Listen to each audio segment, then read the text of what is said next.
We're here in Chicago, Illinois, with Dr. Klingdardt, who we're honored to speak with today. And we're at the Autism One conference. It's been a very exciting conference. And Dr. Klingdardt, your work spans many decades. You've been a pioneer in teaching, instructing doctors, training them how to, for instance, eliminate heavy metals and other toxins from the body in a gentle way that doesn't cause more distress or spread more toxins or create more kidney toxicity or inflammation. Can you share some of your broad work with everyone who is listening today? Yeah, so I think the most important thing for moms is sort of a bit about preconception of care. So one thing I discovered in the 40 years that I've been practicing medicine, that the outcome of a pregnancy is not a matter of random events, but there is a number of things that parents should know how they can influence the outcome of a pregnancy in a very positive way.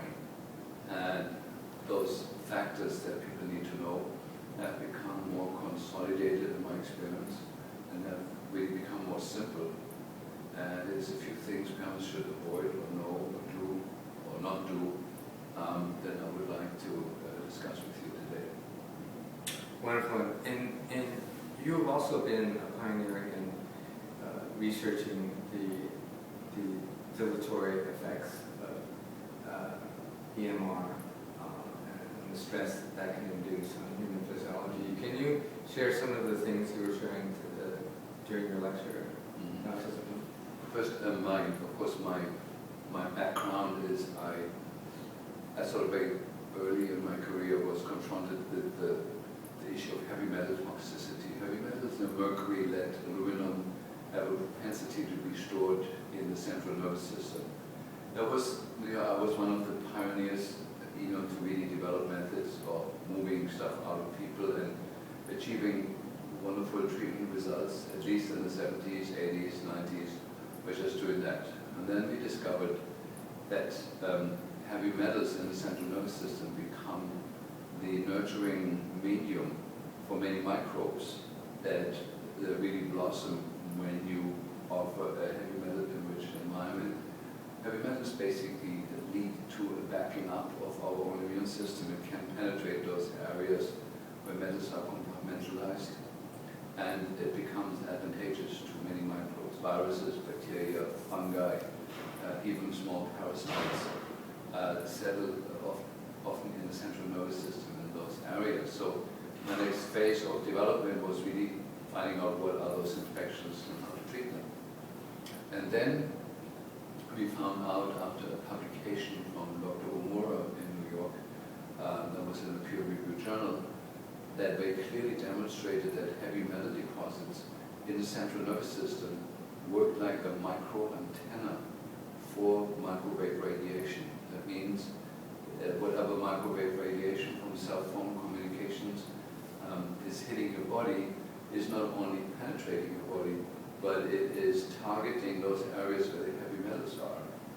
Since, what I said, heavy metals are targeting the central nervous system, it concentrates the cell phone radiation and the ambient electric fields in those areas in the body that are most vulnerable. That was sort of the sequence of discoveries, and then of course I got involved in treating autistic children about 15 years ago. I've always treated them along the occasional kid that showed up, but to really make it a big part of my practice was about 15 years ago. And so we focused from very early on three issues: the heavy metals, getting those out of the children, and of course that involved finding out where they came from. And we have to discuss that briefly. Mm-hmm. And then we found out if we can detox the autistic child and not leave it there, but also know that there is infections hiding behind the surface where we see the heavy metals.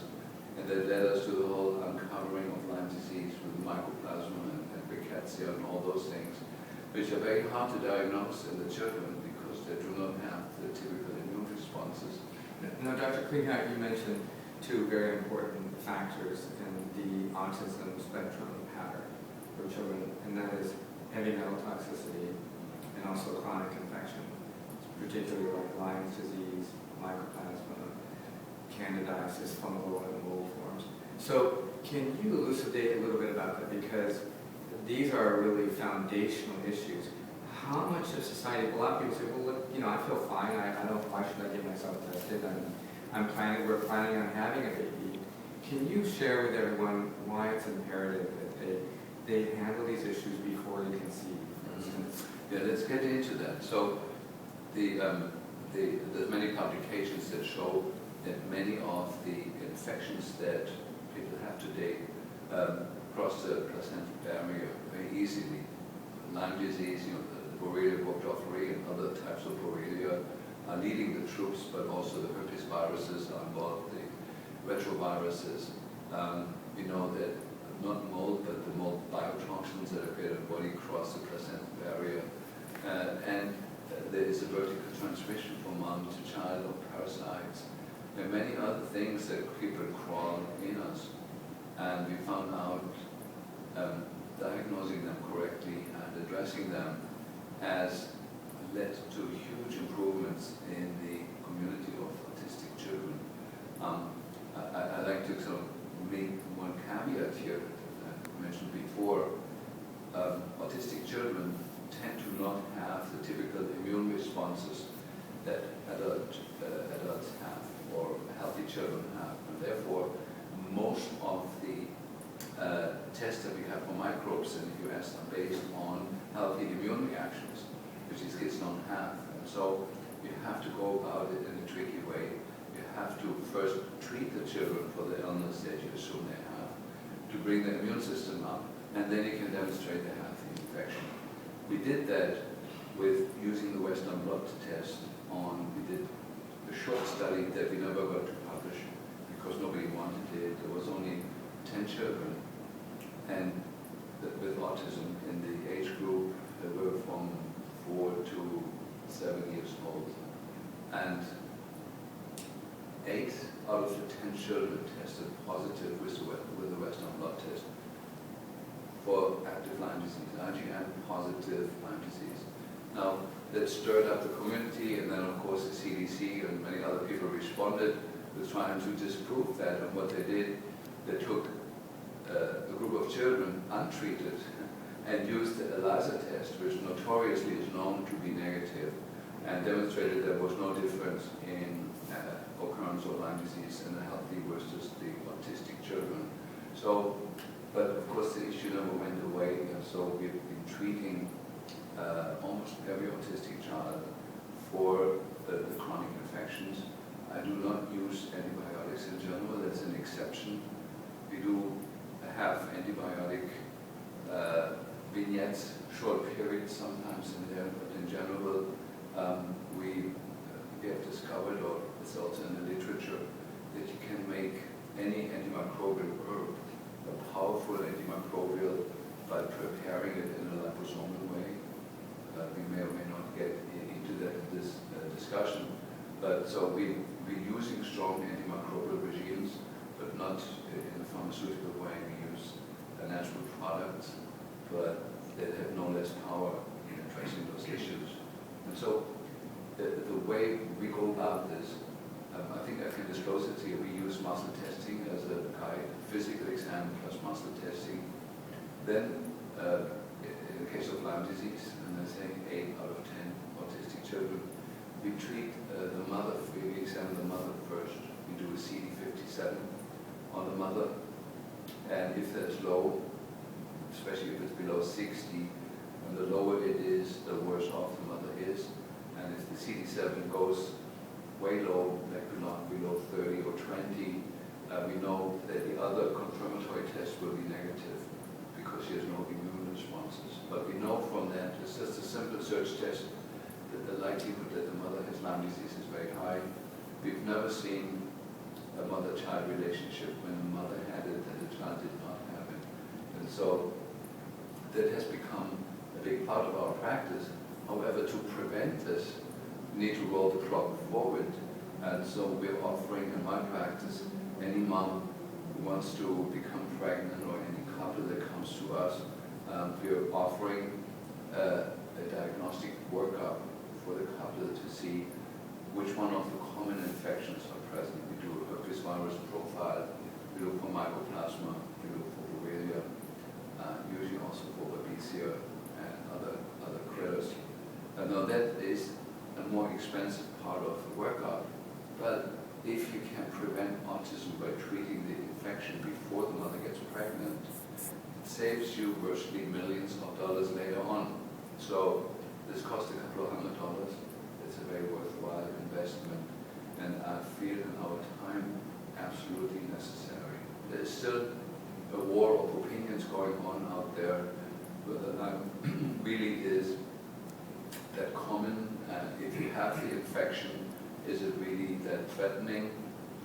The problem with autism is that most of the moms of autistic children that were positive were asymptomatic carriers, or let's put it this way, low symptomatic carriers. That means they may have had a bit of fatigue, they may have a little bit of brain fog, or a little bit of what they say, I'm stressed.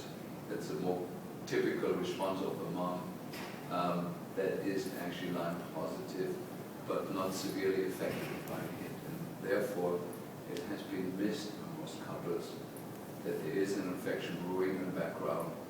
It may or may not affect the mother and the mother's nervous system, but will have severe impact on the growing fetus, which is unprotected. And I think I'd like to get that in here, what people don't know in general. When a child is born, it doesn't have a blood-brain barrier, the brain is completely open. The blood-brain barrier is accomplished approximately when the child is 1.5 years old. Until then, anything that's in the environment and anything that's in the mother's milk or in the formula, we heard yesterday a lecture, most of the formula people, children get has aluminum in it. There is no blood-brain barrier to protect the infant's brain from these things. So I think that needs to be understood by the people doing this, sort of that the vulnerable period starts years before we conceive, during the pregnancy, and what we always say for at least 2 years afterwards, where you want to protect the fetus and the young child in any possible way. Very good. Now, we know that from many studies now that heavy metals are harmful to developing embryological and fetal brain and nervous system. And yet a lot of people say, well, I don't think I need it, especially fathers.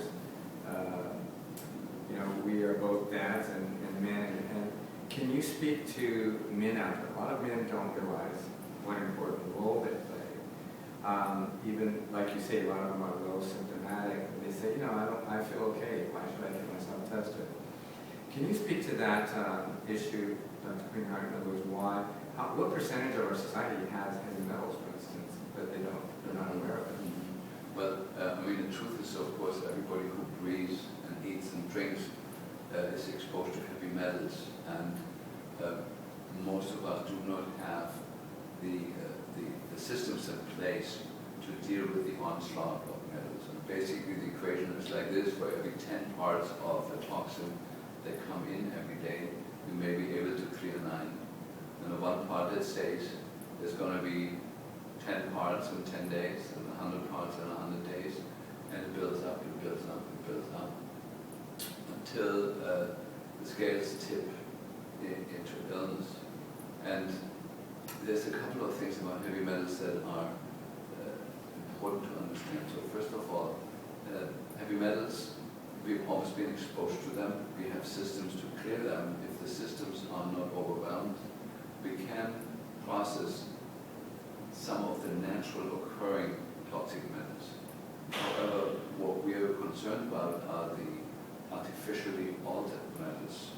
The most prevalent right now is aluminum that is present in our environment now in nanonized form, where we have absolutely no defenses against, and it's airborne. So we're breathing it in. There's absolutely no defense we have. Many of the metals that enter our system is through medication, these are altered metals that enter our system in different ways and bypass our natural defenses. And so the metals that we used to focus on in the past were mercury and lead. Lead has been poofed in our environment through gasoline and other ways. Mercury, the main culprit of mercury is and always was the mercury amalgam filling, and which leaches out mercury that then by the bowel flora is converted to methyl mercury and to ethyl mercury. And then of course the other source of mercury is the vaccines, which was really heavy. Now the amount of thimerosal in the vaccines, which converts to ethyl mercury, is reduced in many vaccines, but replaced with nanonized aluminum, which has a devastating synergistic effect with the mercury that's still in there. So we're all toxic with it. Metals have a propensity to settle in the central nervous system, where they slowly do their damage. That's just one aspect, but what is underappreciated is that the mercury toxic person undergoes epigenetic changes. That means it has over time the effect that the way the genes are transcribed doesn't work anymore in a biologically life-affirmative way. It gets destroyed. And that damage gets passed on to the children and to their children. And since from generation to generation there was only more exposures, the epigenetic catastrophe that rolls down has an effect like an avalanche. It starts maybe with the grandfather getting a mercury-containing vaccine in the 1930s, and then 25 years later they have children. They're now like maybe in the early 50s or 1960. Many more vaccines are given at the time with lots of mercury in it. More epigenetic changes. That means insulin resistance, diabetes. That means arthritis in young childhood. It means chronic fatigue. It means fibromyalgia. It means degeneration of the eyes, back pain. It can take any form or shape. All things that make you less able to live in a challenging environment. These are non-life affirmative changes, how the genes are transcribed. And so what we need to be aware of, and this is now really, really important with the preconception healthcare, that much damage is already done to the way the genes are regulated, and it seems to be, and this is sort of like one for the men, or back to the men, that the epigenetic changes or damage to the way the genes are transcribed in the male, in the father, seems to have proportionally more impact on the growing fetus than the mother's epigenetic changes. So here's one where the mother has more influence on the mitochondria, all the mitochondrial DNA in the fetus is from the mother. So mitochondrial illnesses tend to be passed on from the mother, but the much more important, much more widespread epigenetic catastrophe that is rolling down the generations right now, the father is more responsible. And so what can a father do? Well, we found out over 40 years when I detox the father meticulously, and then this father helps to create a fetus with his partner, that chances of creating a healthy baby are dramatically improved. And they can only be related to the epigenetics because the father doesn't pass on his heavy metals. There's a little bit of aluminum in the sperm and some mercury, but not enough. It gets distributed over trillions of cells over time, so it gets infinitely diluted. But what is passed on is the epigenetic silencing or misreading of genes that then expresses itself in the gene expression, which is all these multitudes of proteins that are formed. There are crippled proteins that are formed that cannot do their job properly. And the first thing that we know when a father or grandfather has been exposed to toxins is that the epigenetic control of the detox genes no longer functions. So it becomes the self-destructive cycle that plays out over several generations. And the good news with that is, if mother and father radically detox before they conceive, this is stopped. I give an example that I think makes it more visual. This was a woman. She had 4 children. All of them, the mother had a very deformed face, sort of, she had a class 3 bite, overbite, and very asymmetric face. She had 4 children that were born like that.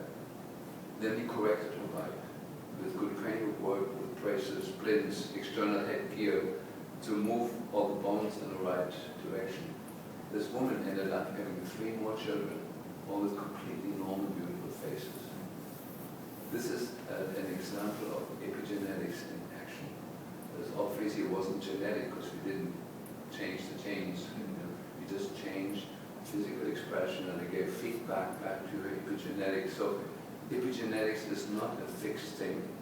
It's something that can be changed. And the first thing needs to be changed when couples are going to have a baby, to look at their ancestral history, what kind of illnesses were there, what kind of toxic exposures were there, and then we can target our diagnostic procedures to see, okay, what toxins are most likely present, how can we reduce them, we establish a protocol for both of them. Usually we think in terms of 6 to 9 months, just the length of a pregnancy is usually enough with the targeted treatment to get most of the obstacles out of the way that applies to the infections. We're not naive. We don't think that we ever can get rid of parasites altogether, or when somebody has chronic amoebas, that we can get rid of all of it, that we can get rid of all the Lyme spirochetes in the body. That's an illusion. That's not going to happen. But we can roll back the aggressiveness, the virulence of the microbes in the system, where they're living in a more symbiotic environment with us. And then with that, the pregnancies go extremely well. Now, thank you. Now, we also hear from a lot of people who say, look, I read the studies on this particular, drug or food or whatever they're taking into their body. So it looks like I'm taking safe levels of aluminum or lead or fluoride, whatever the heavy metal may be. And so they say, oh, I'm okay. But in reality, we live in this, our bodies are a multifactorial soup of various toxins. We have, average woman has today in her blood at least a few hundred, if not thousands, of toxic chemicals in her blood. And no one does the studies on how these different substances combine. For instance, in the vaccine panel, they were just pointing out that Dr. Klingdardt was pointing out that polysorbate 80 facilitates the transport of things like aluminum and some other metal he mentioned, mercury, that across the blood-brain barrier and the fetal brain. And so a lot of people don't take this into consideration. You see it right on the label on the vaccine. And then he talks about sorbitol. Sorbitol should never be injected. It says right in the literature, it says sorbitol is only for like a vaginal wash if a woman has like a UTI or something. Never ever injected. Yet they're putting it in an injectable form. And what he said, and what with diabetic children is that you've got, or children who are born with diabetes, is their blood-brain barrier is like open, like you were saying. But the high glucose levels that can be forced by something or facilitated by something like sorbitol just opens that wide open and allows the heavy metals to go right into the fetal brain. So people never talk about these kinds of studies, how all these different things, the nano-aluminum, how it combines with the EMR. Can you talk a little bit about that? Because this is where a lot of people get stuck. Like, my doctor says this, the government says this, the CDC says with totally safe levels in this particular drug or in this particular adjuvant or whatever. Can you speak to that? Because there's a lot of confusion about this. Yeah. So, I mean, the main reason why we're in a time where humanity is degenerating, we can look wherever we want to, is the toxic soup that we're in, combined really with the electrosmoke that we will still talk about. There was a study on synergy between lead and mercury. If you take an LD1 of lead, that means if you take 100 rats and you find a dose of lead that kills one of the 100, and then you find a dose of mercury that has an LD1 that would kill one of 100 rats. If you combine the mercury and the lead at the same, give it at the same time, you have an LD100. And that was published. And So 100% of that's right. 100% of the rats died. But the same dose in toxicology, 1 plus 1 is should be 100. 2. Should be 2, but it's 100. It's 100, yeah. That's And so in the same study, the authors remarked that we do not have a mathematical model that can even calculate the synergistic effects of 3 things. And in the studies, the EWG study from, I think, 2016, where we looked at the cord blood of moms to see how many toxins were in there transferred to the fetus. Like out of, I think, 400 toxins, the best child, I think, had 167 of them, and the rest of them had more. And so we're living in a time of absolute insanity. This like a freight train that is heading straight for a canyon without a bridge. So there's no question. And so I do think, for me, for my work, it's important to understand that there still is a lot of things we can do. We do need to live a life of detoxification. And we got basically 2 groups of toxins. We got the metals, and we got the carbon-based toxins, the insecticides, pesticides, herbicides, and so forth. And the good thing is that amongst these toxins, a few have moved themselves to the top of where we know if we can reduce them, we get dramatic improvements in health. And on the metal end, it is lead, mercury, and aluminum are the big head honchos, because all of them need a little different treat.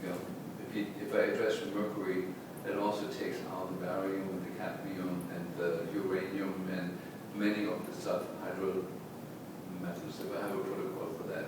If I do the lead, that responds well to different forms of EDTA, but also some DMSA. So if you do that, with the lead come out a whole bunch of other things that we don't know what they are. And aluminum is yet in a different category, because aluminum doesn't oxidize with sulfur, it oxidizes with oxygen. And so it has its own detox program. And if we address that, we're pretty much addressing all the toxic metals. And then on the other side, on the herbicide, insecticide, pesticide side, one particular agent has moved to the top of the chain of things we're looking at. That's glyphosate, the main ingredient in Roundup. There's a direct correlation with increase in autism rates in different areas in the world and the usage of glyphosate. So it seems to be in the hierarchy of all the toxins, there are certain things that stick out, and if we address them, we can greatly improve the chances of a normal life of people. But we should attempt to do it before conception. Whatever comes later is going to be after some damage is done, and some of it will be irreversible. And so we try to do these protocols, the diagnostic work, the treatment protocols before conception as much as we can. And I'd like to say one last word in this section. It is published that if a pregnant mother is exposed to a high level of electromagnetic fields or has a Wi-Fi router in the house or cordless phone, that they will immediately disable most of her detoxification mechanisms and enzymes that she has. And detoxification, 90% of it happens at night when we are sleeping. And so the sleep is an absolute huge part of the detox program. So is it a good time? Is there a good time at night to just turn off your Wi-Fi? Absolutely, and we probably go over that. I call that electromagnetic hygiene. That the moment, it's not just enough to turn the Wi-Fi off, but in the literature also just the ambient electromagnetic fields from the household current. Just having electric outlets in a room is enough to create a field that will greatly impair the ability to detoxify at night. And so, and I think this is about the electrosmog. I could make many points. It causes genetic damage, it causes gene strand breaks, it causes protein damage in the cells, it causes cell wall damage, it prevents synaptic connections in the newly formed brain. So it basically mentally retards the fetus when it's exposed to any man-made field. Will do that. The microwaves from the Wi-Fi router or from the quarter's phone that sits in the corridor of the home clearly being identified as the most damaging. And it's important, it's the summation of all the electromagnetic influences that cause the damage. It's not one alone. And so what we call electromagnetic hygiene is that on every level in our life we can look at, do we need this technology or can we replace it with a safe technology, and we can make safe spaces for the pregnancy. Well, thank you. And also, I'm glad you mentioned this transgenerational thing, because I live in California, the Southern California area, and you see a lot of people who live quite healthy lives. They go to the beach, they do yoga, they meditate, they eat perfect organic food, and then they have a baby and the child has autism, and they are wondering, how could this happen to us? Because we thought we were doing everything perfectly, in our lifestyle and what we were taking, and eliminating bad habits. They don't even drink tea or coffee. And they said, how did this happen to us? But I'm glad you had mentioned that what our grandparents or great-grandparents now were exposed to, we often don't know. We have no idea. I would even go further than this. I would say, I looked at my own life. I was born, I was a sickly child, and the reason I decided to study medicine is because I realized by the time I was 18, there was nobody out there helping me. So I wanted to see, okay, can I be my own doctor? And that put me on the journey. But on the journey, I met, spent a few years in India, and I realized that our unconscious or subconscious works that way. If we know we're sitting on an epigenetic time bomb that's going to go off when we're 35 or 45, some part of us knows that we're carrying a burden that comes down, that doesn't feel good, but we know, okay, that something's going to hit me any moment. And it's a large part of that group that actually become the meditators and the yogis and the whole food freaks and the organic people and the non-dairy, non-gluten people, that concentrates, that group of people that know subconsciously their epigenetics are screwed. They got something coming. And well, of course, there is a number of things we can prevent and reverse. The whole vitamin thing, that every time you take a vitamin, you're trying to undo some epigenetic fault that you have. There is, I can make an example for this. Everybody looks at the genes now. For me, I'm smiling, I'm leaning back, I'm smiling, okay, look at the genes and can bring us some good